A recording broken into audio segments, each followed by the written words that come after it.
Chaos is rarely productive, but it is order that brings about an opportunity for wisdom and discernment to take place. Hi, this is Barry Phillips with 10-Minute Torah, day number 4 of the Midbar, and let's go to chapter number 2. There we read the following, beginning with verse number 1. And Yahweh spoke to Moshe and to Aaron, saying, the children of Israel are to camp, each one by his own banner, beside the sign of his father's house. Let them camp around the tent of appointment at a distance. A couple things here. One is that the assignment of this instruction is given to both Moshe and to Aaron. Therefore, it has a prophetic, kingly application under the headship of Moshe, but also a priestly function under Aaron. It is prophetic in that these tribes and their alignment, that they began to produce a picture in the spirit. More on that in a moment. It is kingly in that it is the king's decree that brings about order. Yeshua, our king, is offering to us in these last days his decrees that will bring about order. The Torah is the book of his decrees. In the previous Torah portion, at the end of the book of the Ikra, we talked about B'chukatai, Kukat, or Kukim, the decrees. They may or may not make any sense to us, but they come from our king, and because of that, we simply say, yes, master, and we do what we are asked. Kingly decrees produce in us a sense of balance and order and proper arrangement.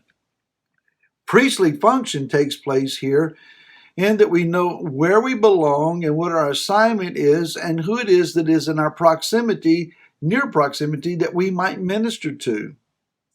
We know where we are in relationship to the second part of this, to the Mishkan, the tabernacle, that is the central focus of the encampment of Israel. From this structure, it would seem that the rest of the encampment, the tents and their alignments, are like spokes in a wheel. Now, consider, if you will, the structure of the Mishkan. Let's imagine that our right hand is that of the east, our left hand is that of the west.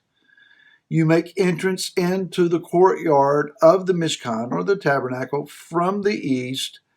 The doors continue through to the set-apart place. The back wall of the most holy place is in the west. So Israel knows how they are to align because the house of Israel, or the house of Yah rather, is situated in their midst. It is when we have Yah and his proper dwelling, proper authority, proper revelation in the midst of us that we know where we belong. If Yah is not in his place in our midst, neither do we know how we are to arrange ourselves. Let's continue. On the east, at the doorway, in the entranceway to the Mishkan, the tribe of Yehudah is found. Yehudah's banner is that of a lion. To the south, Reuben is found, and there he guards under the banner of a man. Ephraim is found on the western side as he guards under the banner of an ox. And by the way, is he perhaps in the west because he is going to be in the lands of exile with western values? Possibly. And then to the north, under the banner of eagle, Dan stands guard. So we have a lion, a man, an ox, and an eagle. These symbols are strategic for us because in the book of Ezekiel, chapter number 1, we begin to read about beings of the heavenly order called cherubim. These have been translated as cherubims, or individually a cherub. Not what shows up on the Valentine's Day card, folks. A cherubim is a messenger being with 6 wings, and there are 4 of these that form, if you will, a cohesive square, and they move one with the other as a unit. They do not move individually, but they move together. They form the very throne of Elohim. Each of these beings has four faces. Let's see. The face of a lion, the man, an ox, and an eagle. That's intentional. In the book of Revelation, when we read about these beings, some translations say they stand around the throne of Elohim. More correctly understood, they are the throne of Elohim. He sits enthroned upon them, and they move as a singular unit that Yah decrees from his throne. Let me say that again. They move as Yah decrees from his throne. They are the foundation of his authority and revelation. Now, when we look then at the tribes of Israel and their proper alignment, we find then that they are a picture of the four cherubim who move as a singular unit, not individually. Much of our upset, our division and stress between the tribes and their alignments come from either Yehudah or Ephraim in particular trying to move singularly, when Yah is showing to us that we need to move collectively as one unit. We're not doing so yet because restoration of the houses have not yet taken place. The day is coming. The kingdom will see us moving collectively and correctly together. Further, as they moved through the wilderness and as they were properly aligned, then when Balaam the false prophet stood and looked out, he began to proclaim under the banner of the Ruach HaKodesh, under the anointing, if you will. That's debatable. Matavu ohaleka o Yaakov v'mishkenoteka o Israel. How beautiful are your tents, O Israel. How lovely your dwelling place, O Israel. So we find then that he was seeing something in the spirit that the world has yet to learn to see.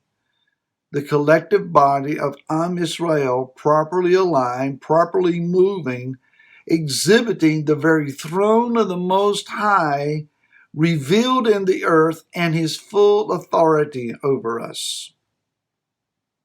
May we see that, and may we see that in our day. Let's continue with this. So let's look then at the names of the tribes as they're given in chapter number 2 in their alignment. Consider these meanings. Reuben means to see. Shimon, to hear. Levi means attached. Yehudah means praise. Dan references judgment or judge. Naphtali is to wrestle. Gad is a troop who comes.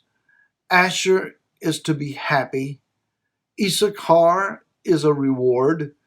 Zebulun is dwelling, and Joseph is Ad, Benjamin being the son of the right hand.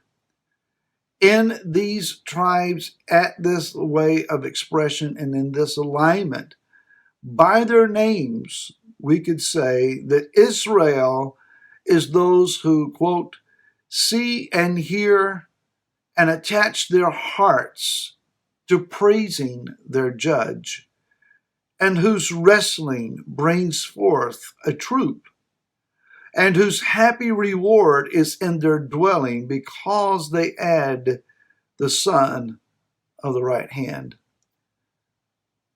In our day, we need to see the throne of Elohim exalted in the earth.